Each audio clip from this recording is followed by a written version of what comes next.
खबर गोवा। प्रधानमंत्री नरेंद्र मोदी ने शनिवार को दक्षिण गोवा में एक सार्वजनिक रैली को संबोधित किया। पीएम मोदी ने इस दौरान विपक्षी पार्टियों के गठबंधन ईडी पर जमकर हमला बोला। उन्होंने कहा कि 2024 का ये चुनाव दो धाराओं के बीच का चुनाव है। एक धारा एनडीए की है जो देश के नागरिकों की एक्सप्रेशन के लिए काम करती है। वहीं दूसरी धारा ईडी अलायंस की है जो अपने स्वार्थ के लिए और अपने परिवार के लिए काम करती है। उन्होंने आगे कहा कि हमारा अप्रोच तुष्टीकरण की नहीं बल्कि संतुष्टीकरण की है। तस्वीर गोवा में दिखती है और इसलिए पूरी दुनिया के लिए गोवा आकर्षण का केंद्र बना हुआ है। यहां आना एक सुखद अनुभव होता है। भाइयों और बहनों, 24 का ये चुनाव दो धाराओं के बीच का चुनाव है। एक धारा एनडीए की है जो देश के नागरिकों की एस्पिरेशंस के लिए काम करती है, जो धारा हर काम में पूर्णता को लेकर के सैचुरेशन अप्रोच पर काम करती है। और हमारे खिलाफ दूसरी धारा इंडी अलायंस की है जो अपने स्वार्थ के लिए, अपने परिवार के लिए काम करती है। हमारी अप्रोच तुष्टीकरण की नहीं, हमारी अप्रोच संतुष्टीकरण की है। मुझे याद है, मैंने यहीं गोवा में पहली बार भाजपा की इस सैचुरेशन अप्रोच पर विस्तार से बात की थी। सैचुरेशन अप्रोच यानी सबका साथ, सबका विकास। सैचुरेशन अप्रोच यानी बिना किसी भेदभाव सभी सरकारी योजनाओं का लाभ मिलना चाहिए। और हमारा गोवा तो इस सैचुरेशन अप्रोच का बेहतरीन मॉडल है। हमारे प्रमोद सावंत जी के नेतृत्व में उनकी पूरी टीम ने सैचुरेशन अप्रोच को जिस प्रकार से जमीन पर उतारा है, यहां टॉयलेट कवरेज कितनी है? 100%। यहां बिजली कवरेज कितनी है? 100%। यहां एलपीजी कवरेज कितनी है? 100%। यहां नल कनेक्शन कितने हैं? 100%। और यही तो सच्चा सेक्युलरिज्म है। यही तो सच्चा सोशल जस्टिस है। इस 100% गवर्नेंस की गारंटी से सबसे अधिक लाभ गरीब को हुआ है, हमारे किसान भाई बहन को हुआ है, हमारे मछुआरे भाई बहनों को हुआ है, हमारी माताओं बहनों को हुआ है। साथियों, पिछले 10 वर्षों में इतना सब कुछ हुआ है, लेकिन मोदी चैन से बैठता नहीं है।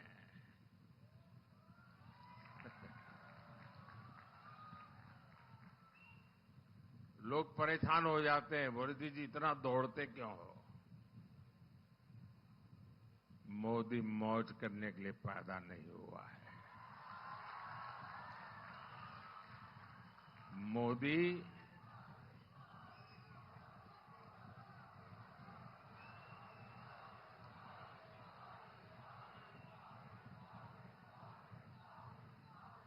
मोदी दिन रात आपके सपनों को जीता है।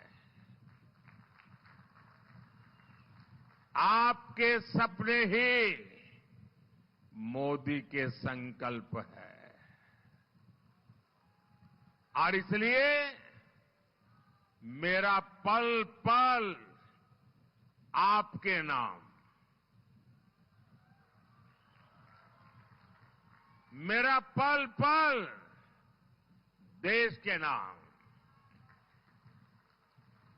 24/7 फॉर 2047।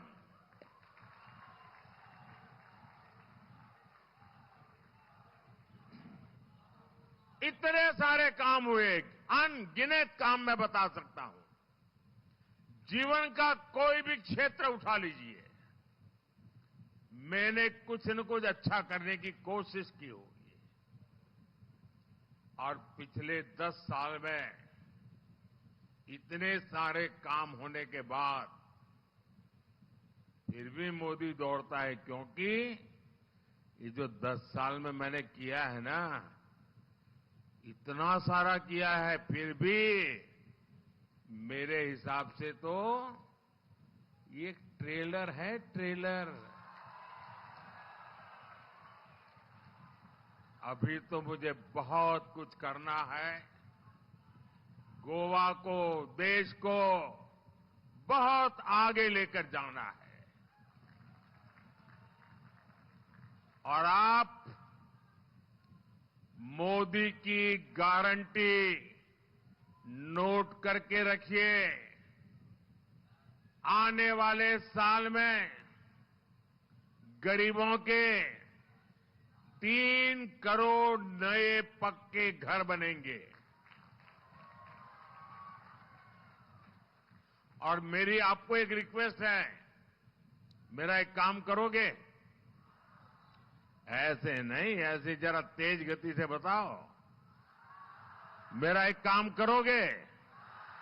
देखिए, चुनाव अभियान में आप घर घर जाते होंगे, मोहल्ले में जाते होंगे, गांव में जाते होंगे। कहीं पर भी अगर कोई ऐसा परिवार ध्यान में आए कि जिसको अभी पक्का घर नहीं मिला है, हो सकता है गांव में 5 लोगों को मिल गया होगा, लेकिन एक आध छूट गया होगा, आप उनका नाम पता लिख लीजिए, मुझे भेज दीजिए। 4 जून के बाद, नई सरकार बनने के बाद मेरी तरफ से उनको कह देना, तीसरी बारी में उनका पक्का घर पक्का हो जाएगा। तो बता दोगे?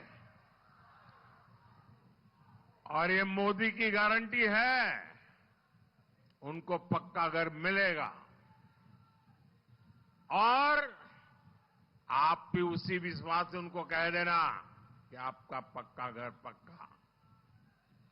क्यों? मेरे लिए तो आप सभी मोदी है। शहरों में जो हमारे मिडिल क्लास परिवार है, जो किराए पर रहते हैं, उनको भी अपना मालिकी का, मालकिन हक वाला घर बनाने के लिए मदद दी जाएगी। ये भी मोदी की गारंटी बता दीजिए।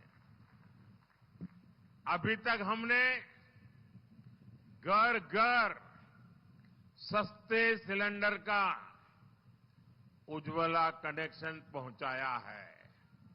अब हम घर घर पाइप से सस्ती गैस पहुंचाने के लिए तेज गति से काम करेंगे। अभी तक हमने करोड़ों गरीब परिवारों को 5 लाख रुपए तक का मुफ्त इलाज दिया है। अब हम गोवा के हर परिवार में जो बुजुर्ग है, सीनियर सिटीजन है, जो 70 साल की ऊपर के हैं, और हम जानते हैं आज हमारे परिवारों में आजकल माता पिता, दादा दादी, नाना नानी, बुजुर्ग, कोई न कोई तो बीमारी हो ही जाती है। सब कोई मोदी जैसे थोड़े होते हैं,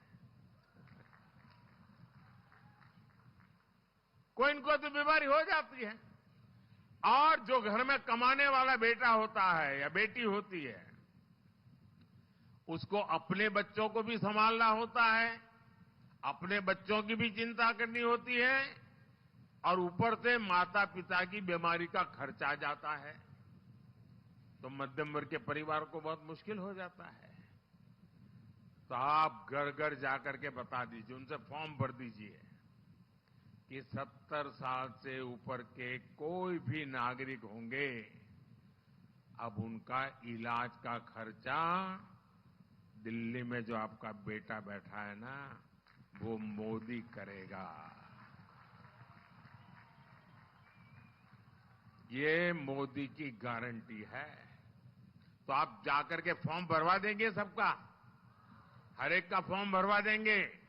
जो 70 साल से ऊपर के हैं कर लेंगे। दूसरा, उसमें जो 85 से ऊपर के होंगे उनके लिए हमने नियम नया बनाया है। उनको पोलिंग स्टेशन पर आने की जरूरत नहीं है, वो अपने घर से वोट कर सकते हैं। जो दिव्यांग है वो अपने घर से वोट कर सकते हैं। और इसके लिए मैं चाहूंगा कि सरकार के साथ मिलकर के योजना बनाकर ऐसे लोगों का वोटिंग हो जाए। साथियों, कहने का तात्पर्य यह है कि गोवा का मेरा हर परिवार, मेरी हर फैमिली के पास इन सारी सुविधाओं के कारण पैसा बचेगा और वो अपने बच्चों के लिए खर्च कर पाएंगे। उनकी बहुत बड़ी चिंता मोदी दूर कर देगा। साथियों, ये भाजपा सरकार है। आजादी के बाद पहली बार, अब आप मुझे बताइए, देश आजाद हुआ उसके पहले भी फिशरमैन थे कि नहीं थे? जरा जवाब दीजिए ना। फिशरमैन थे कि नहीं थे? राम के जमाने में भी मछुआरे थे कि नहीं थे? लेकिन देश आजाद होने के बाद ये कांग्रेस सरकार वालों को कभी मछुआरों की याद नहीं आई। ये मोदी है जिसने आकर के फिशरीज सेक्टर का अलग मंत्रालय बनाया, अलग बजट बनाया, ताकि हमारे कोस्टल एरिया, हमारे मछुआरे भाई बहन, उनके जीवन में बदलाव आए। हमने मछुआरों को किसान क्रेडिट कार्ड दिया, हमने बोट्स को आधुनिक बनाने के लिए मदद दी, और अब भाजपा ने घोषणा की है कि फिशरमैन साथियों के लिए बीमा कवरेज बढ़ाया जाएगा, इंश्योरेंस बढ़ाया जाएगा। बीजेपी सरकार फिशरमैन भाई बहनों के लिए प्रोडक्शन और प्रोसेसिंग क्लस्टर भी बनाएगी। मछुआरों की आय बढ़ाने के लिए ऑर्गेनिक सीवीड की खेती को बढ़ावा दिया जाएगा। साथियों, आज पूरी दुनिया भारत को जानना चाहती है, भारत को देखना चाहती है, हमारी विरासत के प्रति आकर्षित है। और इसलिए इंडी गठबंधन के 10 साल में जितने विदेशी टूरिस्ट भारत आए थे, मोदी के आने के बाद पहले की तुलना में 2 करोड़ टूरिस्ट ज्यादा हिंदुस्तान में आए हैं। इंडी अलायंस के समय 10 साल की तुलना में विदेशी टूरिस्ट से मिलने वाला फॉरेन एक्सचेंज मोदी के कालखंड में डबल हो गया, डबल। और इसका सबसे ज्यादा लाभ गोवा को ही मिलता है। इसमें बीजेपी सरकार की ई टूरिस्ट वीजा की बड़ी भूमिका रही है। इन सब का फायदा गोवा के आप मेरे सभी भाई बहनों को हो रहा है।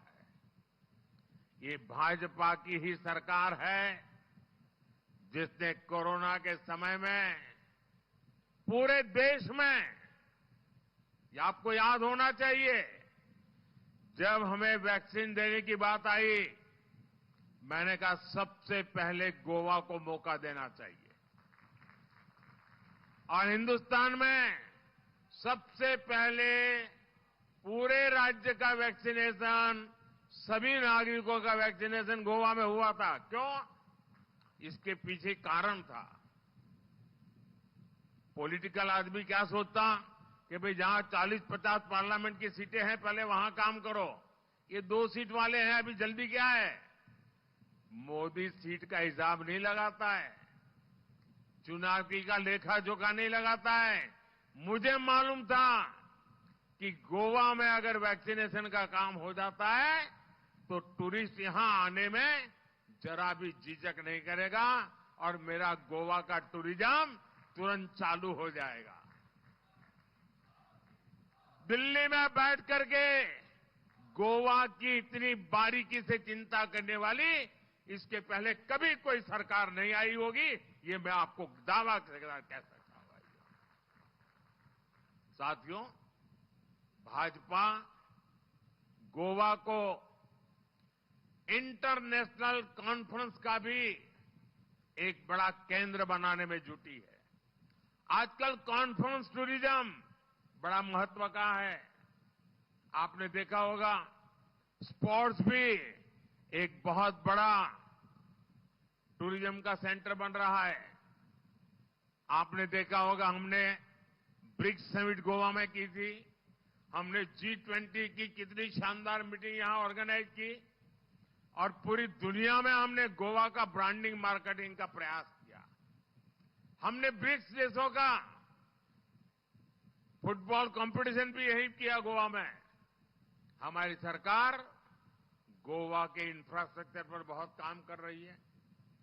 गोवा के दोनों एयरपोर्ट से यहां टूरिज्म को, और आजकल मैं एक नया मिशन लेके चला हूं, वो भी गोवा के लिए ही है। मैं हर किसी को कहता हूं, मेड इन इंडिया। शादी करने के लिए दुनिया में जाकर के रुपये बर्बाद करने की जरूरत नहीं है। मेरे देश में गोवा जैसी शानदार जगह है, शादियां यहां होनी चाहिए।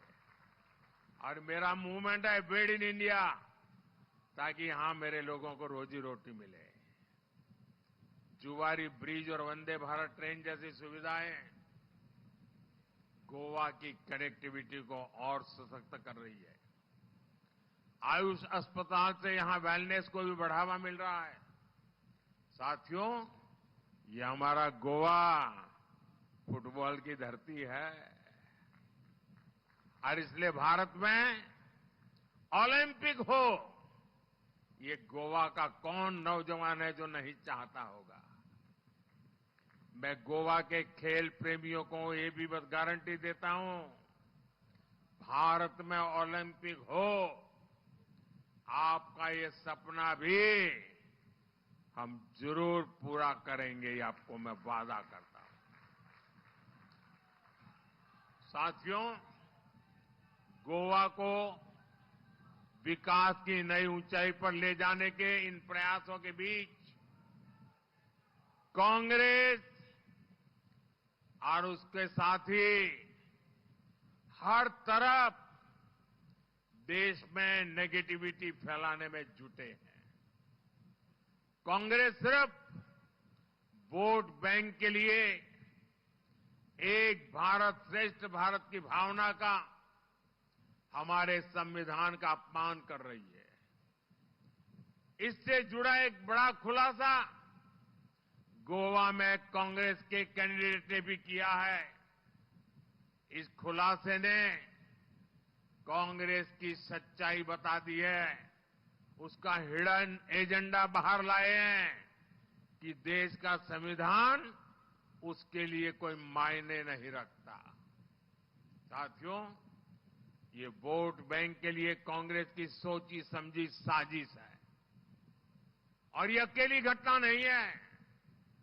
देश को बांटने वाली बात कर्नाटका के कांग्रेस सांसद ने कही है। कांग्रेस की यही सोच है जिसके कारण 70 साल तक जम्मू कश्मीर में आर्टिकल 370 बना रहा, जिसके कारण देश सालों साल तक आतंकवाद की आग में जलता रहा। आपके एक वोट ने आर्टिकल 370 को जमीन के भीतर दफना दिया। दोस्तों, वो इतिहास के पन्नों पर जड़ गया। और मेरे मित्र मनोहर पार्रिकर अगर आज हमारे बीच होते तो शायद एक खबर उनके लिए खुशी की खबर होती, लेकिन इंडी गठबंधन आर्टिकल 370 को भी वापस लाने की बात कर रही है। मुझे बताइए मेरे गोवा के भाई बहन, क्या आर्टिकल 370 वापस लाने देंगे? क्या कांग्रेस के मंसूबे पार होने देंगे क्या? साथियों, कांग्रेस वोट बैंक के तुष्टीकरण के लिए खतरनाक खेल में जुटी है। कांग्रेस धर्म के आधार पर आरक्षण देना चाहती है। कांग्रेस एससी, एसटी, ओबीसी के हक में से एक हिस्सा अपने वोट बैंक को देना चाहती है। कर्नाटका में इन्होंने ये काम शुरू भी कर दिया है। साथियों, आज पूरी दुनिया भारत के टूरिज्म सेक्टर में, हॉस्पिटैलिटी सेक्टर में, एविएशन सेक्टर में, मैन्युफैक्चर सेक्टर में इन्वेस्ट करना चाहती है, लेकिन कांग्रेस का प्लान आपकी संपत्ति पर 55% टैक्स लगाने का है। कांग्रेस के शाहजादे की उनकी विदेश यात्राओं का राज खुल गया है। वहां से कांग्रेस के शाहजादे के एक एक्सरे मशीन लाए हैं और पब्लिकली बोलते हैं कि उनकी सरकार बनने के बाद देश का एक्सरे किया जाएगा और एक्सरे मशीन से कांग्रेस आपकी संपत्ति की जांच करके उसे अपने वोट बैंक में बांटना चाहती है। मान लीजिए यहां किसी फिशरमैन के पास 2 बोट होगी और वो जीवन के अंतकाल में वो 2 बोट अपने बेटे को देना चाहता है तो नहीं दे पाएगा। कांग्रेस ऐसा कानून ला रही है कि उसमें से एक बोट सरकार जब्ता कर लेगी, एक ही बोट अपने संतान को दे पाएगा। और आप जानते हैं ना कांग्रेस का पसंदीदा वोट बैंक कौन है? इसलिए पूरा देश कांग्रेस पर इल्जाम लगा रहा है और मुखर होकर बोल रहा है देश, कांग्रेस की लूट जिंदगी के साथ भी और जिंदगी के बाद भी। भाइयों और बहनों, भाजपा ऐसे काम करती है जिससे देश को खुशी मिले, हर नागरिक को खुशी मिले, आपको खुशी मिले। लेकिन कांग्रेस ऐसे काम करती है जिससे देश विरोधी ताकतों को खुशी होती है। आप देखिए, इन्होंने ईवीएम को लेकर कितना झूठ बोला भाई। आए दिन चुनाव हार गए तो क्यों? ईवीएम। चुनाव हारना तय है तो क्यों? तो ईवीएम। जब चाहो तब ईवीएम को गाली दो, जब चाहो ईवीएम को गाली दो। हिंदुस्तान के नागरिकों का ईवीएम से विश्वास उठ जाए, उसके लिए जितनी कोशिश होती है की, इन्होंने भारत के लोकतंत्र के खिलाफ अविश्वास पैदा करने की कोशिश की, लोगों को भड़काने की कोशिश की। लेकिन सुप्रीम कोर्ट ने दूध का दूध और पानी का पानी कर दिया। सुप्रीम कोर्ट ने साफ कह दिया कि ईवीएम सही है, ईवीएम से होने वाला चुनाव सही है, ईवीएम के उपयोग से भारत का लोकतंत्र मजबूत भी हुआ है, भारत का लोकतंत्र आधुनिक भी हुआ है। अब मुझे बताइए, इतने सालों से कांग्रेस का झूठ चल रहा है, क्या कांग्रेस ने माफी मांगनी चाहिए कि नहीं मांगनी चाहिए? कांग्रेस ने देश की माफी मांगनी चाहिए कि नहीं मांगनी चाहिए? ये माफी नहीं मांगेंगे, ये अहंकार में 7वें आसमान पर पहुंचे हुए हैं। लेकिन ये मोदी को बदनाम करने के लिए किसी भी हद तक जा सकते हैं। साथियों, 7 मई को होने वाले चुनाव में आपको देश विरोधी हर ताकत को हराना है। आपका सपना पूरा करने में साउथ गोवा से बहन पल्लवी श्रीनिवास डेम्पो और नॉर्थ गोवा से मेरे पुराने साथी श्रीपद नायक, ये दोनों विजयी होकर के आएंगे। ये दिल्ली में मेरी बहुत मदद करेंगे, दिल्ली सरकार को मजबूती मिलेगी और आपको आपके सपने पूरा करने के लिए एक बहुत बड़े अच्छे प्रतिनिधि मिलेंगे। और इसलिए मैं आज आपसे आशीर्वाद मांगने के लिए आया हूं, मैं आपसे वोट मांगने आया हूं। और मेरे गोवा के भाइयों बहनों, आप जब कमल के निशान पर बटन दबाएंगे ना, तो आपका वोट सीधा सीधा मोदी के खाते में जाएगा। तो आप घर घर जाएंगे, घर घर जाएंगे, ज्यादा से ज्यादा मतदाताओं को वोट करवाएंगे, सारे पुराने रिकॉर्ड तोड़ेंगे, भारी मतदान करेंगे। देखिए, गोवा के साथ मेरा एक और रिश्ता है। आज मैं जो कुछ भी हूं ना, मेरे जीवन के हर टर्निंग पॉइंट गोवा में ही हुआ है। मेरा प्रधानमंत्री बनने का पार्टी का फैसला भी यही गोवा में हुआ था।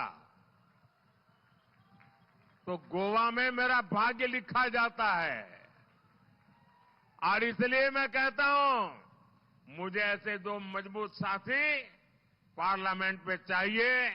आपके मुझे आशीर्वाद चाहिए और पोलिंग बूथ जीतने का लक्ष्य लीजिए।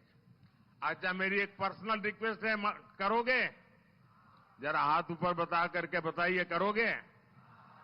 देखिए, घर घर जाइए और कहना कि मोदी जी आए थे, मोदी जी ने आपको नमस्कार भेजा है। मेरा नमस्कार पहुंचा देंगे? पहुंचा देंगे? मेरे साथ बोलिए, भारत माता की